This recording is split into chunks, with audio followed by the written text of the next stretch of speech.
দেখো এই অঙ্কগুলির ক্ষেত্রে কি করতে হয় যে আমার যখন কোশ্চেন দেওয়া থাকবে আমি তখন কোনো এক্সট্রা কারিকুলাম না করে আমি তো তখন কোশ্চেনের মধ্যেই করব।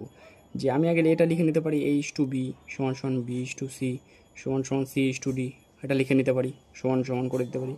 এবার কি লিখতে পারি, আমি কি এটা লিখবো যে 1:2 সমান সমান 3/8? একদমই তাই লিখবো না। কি করব, এই 2 থেকে এই 8 কেটে দেবো, তাহলে কত হয় 4। তারপরে কোনাকুনি গুণ করে দেবো, দেখো কত হয় 4:3। পরেরটা কি আছে দেখো, কোনাকুনি থেকে আবার এখান থেকে কেটে দেবো, তাহলে কত হয় 3।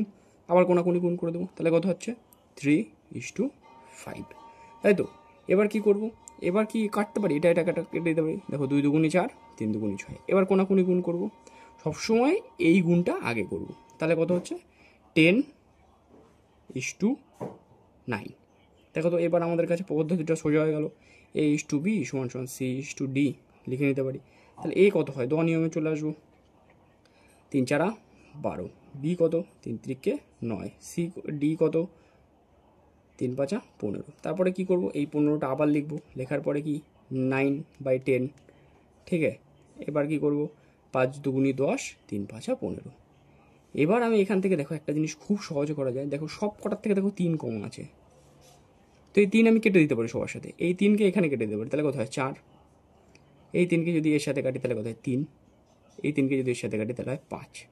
বাই কত হচ্ছে 9/2।